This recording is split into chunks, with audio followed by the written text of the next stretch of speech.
नमस्कार, जय जोहार। क्या आप भी गवर्नमेंट एग्जाम्स की तैयारी करना चाहते हैं? क्या आप भी मेमोरी टेक्निक्स और ट्रिक्स के जरिए बहुत ही कम समय में स्मार्ट स्टडी करना चाहते हैं? क्या आप चाहते हैं कि सीजी व्यापम टॉपर आपको पढ़ाए? तो डाउनलोड करिए योगेंद्र साहू क्लासेस ऐप। यहाँ 10 से अधिक गवर्नमेंट एग्जाम्स क्रैक करने वाले और सीजी व्यापम टॉप करने वाले योगेंद्र सर सीजीपीएससी और सीजी व्यापम के अंतर्गत होने वाले सभी एग्जाम्स की तैयारी कराएं।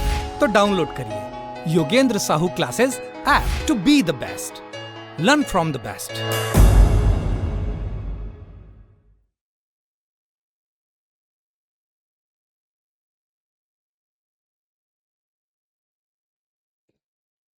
चलिए, नमस्कार, स्वागत है आपका योगेंद्र ऑनलाइन क्लासेस में।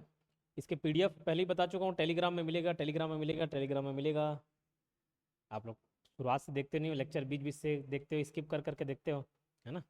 तो मैं बता चुका हूँ, पीडीएफ जो है वो टेलीग्राम में मिलेगा जी। पीडीएफ टेलीग्राम का चैनल का नाम है योगेंद्र साहू ऑनलाइन क्लासेस। इसके कमेंट बॉक्स में सारे डिटेल्स आपको जानकारी मिल जाएंगी, लिंक मिल जाएगा।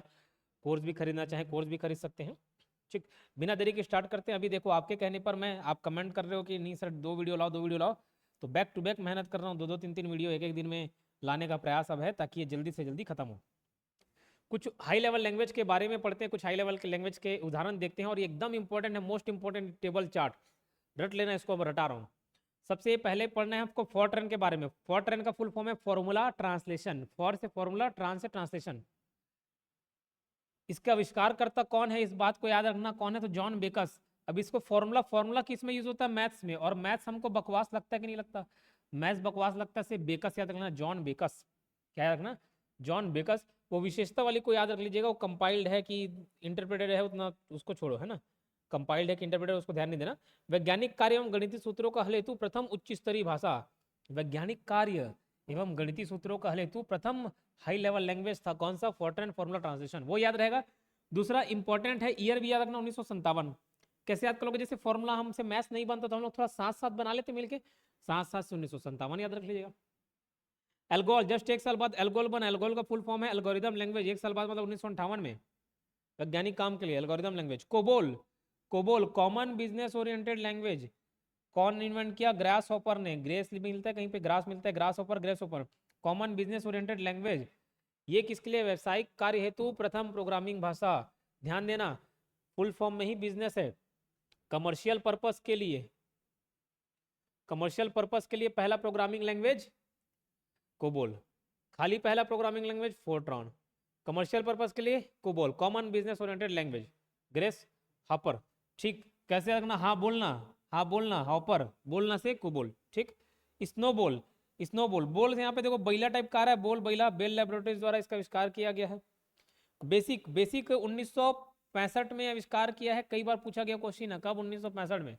फुल फॉर्म भी कई बार पूछा गया, याद रखना, beginners all purpose symbolic instruction code. Beginners all purpose symbolic instruction code. PC में उपयोग होने वाली प्रथम उच्च स्तरीय भाषा ठीक है, पीसी में उपयोग होने वाली प्रथम उच्च स्तरीय भाषा कौन सा? बेसिक। और याद रखना, पीसी में उपयोग होने वाली प्रथम उपयोग भाषा, ये इंपॉर्टेंट है। और पहला हाई लेवल लैंग्वेज, इसको मील का पत्थर भी बोला जाता है, ट्रेनिंग के लिए, शिक्षण में, व्यावसायिक दोनों काम के लिए यूज किया जाता है। पास्कल, पास्कल एक अंग्रेजी गाली, रास्कल टाइप का लगता है, ठीक है? तो ऐसे बोलते हैं ना, चल निकल रास्कल निकल, ऐसा। तो निकल से आगना निकोलस, याद कराना मेरा काम है, लैंग्वेज कोई सा भी हो। तो पास्कल रास्कल का आगना, रास्कल निकल, निकलस, निकलस द्वारा, निकलस द्वारा आविष्कार किया गया था। कब? 1968 में। सी, इसको मैं एक और वीडियो में खाटी क्वेश्चन सीरीज में जब कवर कराया हूँ, तो भी प्रोग्रामिंग लैंग्वेज के बारे में बहुत ही गहन चर्चा की है, अच्छे डीप में पढ़ाया हूँ। खाटी क्वेश्चन सीरीज में भी जाके देख लेना। तो सी, सी को हम लोग ऐसा थोड़ा बेवकूफ गधे वाले व्यक्ति को थोड़ा सी बोल देते हैं, मेरे माथे पे सी लिखा है क्या, ऐसे बोलते ही नहीं। तो सी मैं हूं कि तू है, तो हम हमेशा सामने वाले को ही सी समझते हैं, तू को सी समझते हैं। तो तू 1972, जो सी है उसका आविष्कार कब हुआ है? 1972 में। और देखो ना, रिच लोग, ज्यादातर जो रिच अमीर लोग रहते हैं उन लोग सी रहते हैं, चैंपियन रहते हैं। Ritchie, Dennis Ritchie. बैला रहते हैं सी, मतलब बेवकूफ, तो सी बताया। तो बैला से बेल लेबोरेटरीज, डेनिस रिची ने बेल लेबोरेटरीज में बनाया। COMAL, common algorithm language, common algorithm language 1975 में इसका आविष्कार किया गया। सी प्लस प्लस 1989 में, सी है 1972 में, सी प्लस प्लस 1989 में, कि यहाँ भी बेल लेबोरेटरीज द्वारा बनाया, बेल लेबोरेटरीज में बनाया। इसका अभी तक पूछा नहीं हुआ है। स्ट्रोस्ट्रप, स्ट्रोस्ट्रप द्वारा बनाया गया, ठीक है। जावा 1995 में इसके बारे में बहुत पूछा जाता है, इंटरनेट में यूज होने वाला लैंग्वेज कौन सा है, जावा है, HTML है, अभी आगे देखेंगे। James Gosling eight Sun micro system में बनाया गया जावा को, HTML 1980 नहीं है, 1989 है ये HTML, एक मिनट, हाँ ठीक 1989 है, इसको देख के कंफर्म कर लूँगा, 1989 या 1990 होना चाहिए। HTML hypertext markup language, world wide web के डिज़ाइन करने के लिए उपयोग होने वाला ओरिएंटेड लैंग्वेज है, टिम बर्नर्स ली द्वारा, इसको तो पहले चैप्टर में पहले क्लास में भी पढ़ा दिया, टिम बर्नर्स ली। लोगो, लोगो भी देखो, लोगो पोगो, पोगो एक चैनल आता था नहीं, पोगो किसके लिए आता था, बच्चों के लिए रहता था, किड्स लोग के लिए कार्टून देता था, तो पोगो बच्चों की शिक्षा के लिए कौन सा यूज होता है, लोगो, याद रखना 1979। और कोई बड़ा हो के भी बच्चे टाइप का हरकत करे उसको बैला बोलेंगे, तो बेल लैपटॉप द्वारा बनाया गया। लिस्प बनाया गया, लिस्ट प्रोसेसिंग फुल फॉर्म है उसका, 1958 में इसका आविष्कार किया गया, जॉन मैकार्थी है ना, लिस्प, जॉन मैकार्थी, एक के जनक इसको बोला जाता है, आर्टिफिशियल इंटेलिजेंस हेतु लिस्प बनाया गया है। Prolog programming language, programming language इसका फुल फॉर्म है programming in language in logic, और ये भी आर्टिफिशियल इंटेलिजेंस के लिए बनाया गया है, एलन कोलमोरर और रॉबर्ट कोवाल्स्की, ठीक। तो इसमें नाम में ही रॉबर्ट में रोबोट छुपा हुआ है, याद रख सकते हो। फिर पढ़ते हैं लैंग्वेज ट्रांसलेटर के बारे में। देखो लैंग्वेज ट्रांसलेटर सिंपल 3 टाइप के आपको लैंग्वेज ट्रांसलेटर देखने को मिलेंगे, ध्यान रखना, 3 टाइप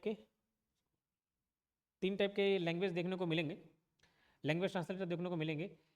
पहला है असेंबलर, जो असेंबली भाषा को मशीन भाषा में, मशीन लैंग्वेज में कन्वर्ट करता है। ये सब कहलाते हैं सोर्स कोड, और जो चेंज हो जाता है वो कहलाता है ऑब्जेक्ट कोड, मतलब सोर्स कोड को ऑब्जेक्ट कोड में बदलता है, ऐसे याद रखना, सोर्स कोड को ऑब्जेक्ट कोड में बदलता है। तो ये था कौन सा, असेंबलर का काम है। असेंबलर एक प्रकार का लो लेवल लैंग्वेज ही है। लो लेवल लैंग्वेज दो प्रकार के होते हैं, सॉरी लैंग्वेज दो प्रकार के होते हैं, एक होता है लो लेवल लैंग्वेज और एक होता है high level language. Low level language में भी 2 टाइप है, एक असेंबली और एक मशीन लैंग्वेज, फिर हाई लेवल में तो बहुत सारे। तो अगर बोले असेंबली या लो लेवल लैंग्वेज से मशीन लैंग्वेज कन्वर्ट कौन करता है, असेंबलर करता है। फिर इंटरप्रेटर और कंपाइलर, इंटरप्रेटर और कंपाइलर पूरा लिख रहा हूँ, शॉर्ट फॉर्म में लिख रहा हूँ, इंटरप्रेटर और कंपाइलर ये जो हैं ये हाई लेवल लैंग्वेज को मशीन लैंग्वेज में कन्वर्ट करते हैं, या मशीन लैंग्वेज भी एक प्रकार का लो लेवल लैंग्वेज है, तो हाई लेवल को लो लेवल में कन्वर्ट करने बोले तो भी आपको नहीं घबराना। इंटरप्रेटर और कंपाइलर ये दोनों मशीन लैंग्वेज में कन्वर्ट करते हैं। तो सर फिर डिफरेंस क्या हुआ, दोनों में डिफरेंस है। इंटरप्रेटर है जो लाइन बाय लाइन कन्वर्ट करता है, और कंपाइलर एक साथ कंपाइल करके मतलब उसको ट्रांसलेट कर देता है। तो स्पीड इसकी ज़्यादा होती है, इसकी कम होती है, लेकिन एक्यूरेसी इसकी ज़्यादा होती है, इसकी कम होती है, मतलब इसमें कम गलतियां पाई जाती हैं। क्यों, अरे भैया एक एक लाइन से ट्रांसलेट कर रहा है तो कुछ गलती दिखेंगी। आप ही अगर मैं से पूरा लाइन से पढ़ते जा रहा हूँ, कहीं स्पेलिंग मिस्टेक होगा तो मेरे को आसानी से पकड़ में आ जाएगा, और मैं ऐसे ऐसे ऐसे ऐसे देख के उसको ओके बोल दो तो कम गलती होने की संभावना ज़्यादा रहेगी, है ना। तो बस याद रखना, स्पीड में भले ये ज़्यादा होगा लेकिन एक्यूरेसी में ज़्यादा नहीं है, इसमें गलतियाँ होने की संभावना ज़्यादा है, ठीक है। तो ये बेसिक सा पूरा पॉइंट पढ़ा दिया असेंबलर ये सब के बारे में। लैंग्वेज ट्रांसलेटर यही सारे इसमें लिखा हुआ है ना, इसी लिखा हुआ है, सोर्स कोड से ऑब्जेक्ट कोड में बदलता है। डिफरेंस है जो मैं बताया वही है, एक बार रीड मार लेना इसको। अशुद्धियों को हटाने में धीमा है कौन, कंपाइलर, लेकिन वो दूर करने में तीव्र होता है इंटरप्रेटर, जबकि स्पीड इसकी ज़्यादा है। ये देखो पूरा पेज वाइज परिवर्तित कर देता है, वो लाइन टू लाइन करता है। ये गलतियां एक साथ बताता है, वो जब दूर होता है तब आगे बढ़ता है। ये क्रियान्वयन में कम समय लगाता है, मतलब स्पीड ज़्यादा है, वो ज़्यादा समय लगाता है, मतलब स्पीड कम है, ठीक है। प्रोग्रामिंग भाषा में त्रुटि, किसी भी कोड को कंपाइल करते समय विभिन्न प्रकार की त्रुटि का सामना करना पड़ता है। ये त्रुटि 3 प्रकार की होती है, देखो 3 प्रकार के त्रुटि होते हैं कोई भी प्रोग्रामिंग लैंग्वेज में, 3 प्रकार के एरर आ सकते हैं। एक होता है सिंटेक्स एरर, दूसरा होता है लॉजिक एरर, और तीसरा होता है रन टाइम एरर, ठीक है। सिंटेक्स एरर, लॉजिकल एरर और रन टाइम एरर, 3 प्रकार के एरर आपको देखने को मिलेंगे। पहला सिंटेक्स एरर, दूसरा लॉजिक एरर या इसी को ही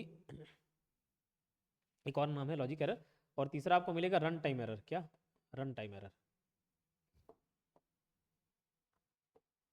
सिंटेक्स एरर संबंधित होता है ग्रामेटिकल एरर से। ग्रामर में अगर कोई दिक्कत है, ग्रामेटिकल एरर कुछ भी आ रहा है वो सिंटेक्स एरर है, समझ लो, है ना। सिंटेक्स एरर रिप्रेजेंट करता है किसको? ग्रामेटिकल एरर को, व्याकरण संबंधी या स्पेलिंग संबंधी, कोई कॉमन नहीं लगा, सेमी कॉमन नहीं लगा, सेमी कॉलन नहीं लगा, वो सब सिंटेक्स एरर के अंतर्गत आएंगे। लॉजिकल एरर मतलब सही आउटपुट नहीं मिलता, इसमें अगर आउटपुट गलत आया, सही आउटपुट नहीं आ पाए तो उसको क्या है?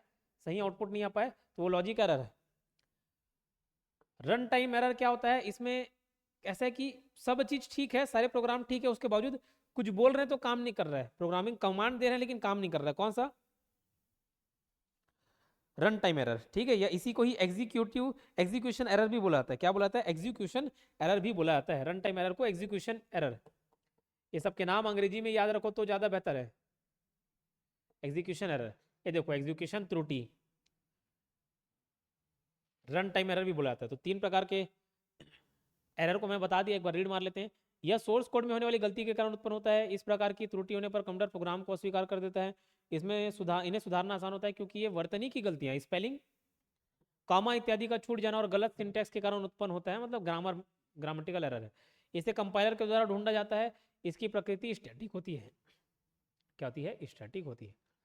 एग्जीक्यूशन त्रुटि, इस प्रकार त्रुटि को रन टाइम एरर बोला जाता है। अच्छा, लॉजिक पहले पढ़ते हैं क्योंकि लॉजिक पहले बताया था। लॉजिक एरर्स कोडिंग करते समय प्रोग्रामर के द्वारा की गई गलती के कारण उत्पन्न होता है। कंप्यूटर में लॉजिक एरर्स को पकड़ने की क्षमता नहीं होती। इस प्रकार की त्रुटि को सुधारने के लिए एल्गोरिदम से गुजरना पड़ता है। इसमें मतलब आउटपुट सही नहीं मिलता लॉजिक में। और एग्जीक्यूशन एरर, ये प्रोग्राम काम ही नहीं करता, इवन दो अच्छे से कंपाइल्ड हो सारे प्रोग्राम, बट उसके बावजूद काम नहीं करता। इस प्रकार त्रुटि को रन टाइम एरर कहा जाता है। यह त्रुटि कंपाइल करने के बाद एग्जीक्यूशन के समय उत्पन्न होती है। इसकी प्रकृति डायनेमिक होती है। इस प्रकार की गलतियों के संभावित कारण भिन्न है। असीमित लूप का प्रयोग, केवल कुछ विशेष डाटा के लिए सही आउटपुट, गलत डेटा या डेटा गलत क्रम में, गलत फाइल का नाम, डिवाइड चेक एरर्स तथा किसी संख्या को शून्य से भाग दिया जाता है, तब यह उत्पन्न होता है। कौन सा? Execution error. ठीक है। अब देखो एग्जीक्यूशन के आधार पर भाषा बांटी गई है। यहां से अच्छे क्वेश्चंस बन सकते हैं क्योंकि एक बार देखो 2021 में इस टाइप के क्वेश्चन पूछे गए हैं कि वेब पेज पर आधारित कौन कौन सी भाषा है ना। तो इसको याद रखना। अभी तक हम लो लेवल लैंग्वेज और हाई लेवल लैंग्वेज के प्रकार याद करते थे। अब देखो कंपाइलर बेस्ड भाषा और इंटरप्रेटर बेस्ड भाषा कौन कौन से हैं, तो देखना इसको याद करना बहुत आसान है। कंपाइलर बेस्ड भाषा कौन कौन से हैं? तो सी बेस्ड कंपाइलर, मतलब सी, तो पूरे सी कंपाइलर बेस्ड हो गए। उसके बाद जो बचा सब इंटरप्रेटर हो गया। और क्या? खाली कंपाइलर और इंटरप्रेटर में बोले तो जितना सी आ रहा है सब कंपाइलर है। कोबोल हो गया, सी हो गया, C++ हो गया, सी हैश हो गया, CLEO हो गया, CLEO हो गया। और उसके बाद जो बचा JavaScript, Perl, PHP, Python, Ruby, BASIC, ये सब के सब इंटरप्रेटर आधारित भाषा है। इसमें PPP है, GHIJ के बाद जे आता है जावा स्क्रिप्ट, PPP 3 ठोक तो P मिल गया, PQR ये सब मिल गया। ठीक है, तो सी से कंपाइलर वाला याद रखना, बाकी सब। फिर उच्च स्तरीय कंप्यूटर हाई लेवल लैंग्वेज में देखो वेब पेज पर आधारित भाषा, ये बहुत बार पूछा जाता है। देखो जो सामान्य उच्च स्तरीय भाषा है इसको नहीं पूछा जाएगा। COBOL, Fortran, basic. अलग हट के वेब पेज से संबंधित भाषा कौन सा है? वेब पेज या वेब आधारित भाषा कौन सा है? HTML है, जावा है, हाइपर टेक्स्ट प्री प्रोसेसर है, उसके बाद कैस्केडिंग स्टाइल शीट है, पाइथन है, पर्ल है, जावा, देखिए जावा सर्वर पेज और जावा एंगुलर, ऑब्जेक्टिव सी है, सी अलग है, C++ अलग है, सी हैश अलग है, ASP.NET हो गया, XML हो गया, इसका फुल फॉर्म है एक्सटेंसिबल मार्कअप लैंग्वेज पूछा गया है। और ये भी SGML, ये भी पूछा गया स्टैंडर्ड जनरलाइज्ड मार्कअप लैंग्वेज पूछा गया। इसलिए मालूम हो जाता है क्योंकि पुराने प्रीवियस ईयर क्वेश्चंस सॉल्व करता हूँ तो ध्यान रहता अच्छा कि ये सब पूछे गए हैं क्या, भले यहाँ लिखा ना हो लेकिन फिर भी पूछा जा रहा है। फिर इसको है ना डेटाबेस आधारित भाषा। तो डेटाबेस आधारित भाषा भी याद रखना काफी आसान है, सब DDD से स्टार्ट है। देखो DDDT, तो MySQL एक अलग से और TCL अलग से याद करना, ट्रांजैक्शन कंट्रोल लैंग्वेज। बाकी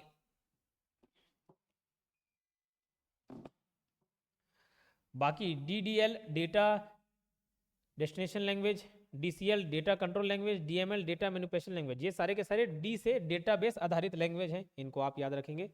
ठीक है, ये नीचे HTML बेस हम लोगों ने कर लिया। अब ये महत्वपूर्ण तथ्य देखते हैं और ये हमारा आज का लेक्चर खत्म हो जाएगा और इसी के साथ 5वां चैप्टर भी खत्म हो जाएगा। हम बहुत तेजी से बढ़ रहे हैं, शुरुआत धीमी किए थे लेकिन अब तेजी से बढ़ेंगे और इस पूरे सभी हरिराम पटेल की चैप्टर जितने भी हैं सबको कवर कर लेंगे।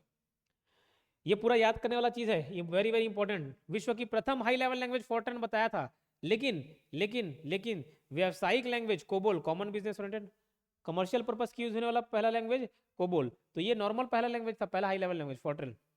फिर प्रथम ऑब्जेक्ट ओरिएंटेड लैंग्वेज बोले तो सिमुला, ठीक है, सिमुला, तो उसको मैं ओला ओला करके याद कर ले, जैसे हिंद छत्तीसगढ़ी में हम लोग एला ओला बोलते हैं ना, इसको उसको तो एला ओला, ओला ओ ऑब्जेक्टेड ओरिएंटेड प्रोग्रामिंग लैंग्वेज कौन सा है, तो सिमुला, ओला, मोला, सिमुला ऐसे याद कर सकते हो। सिमुला ऑब्जेक्ट ओरिएंटेड लैंग्वेज है। प्रथम पूर्ण object oriented fully object oriented language Smalltalk, Simula है, ये स्मॉल टॉक है।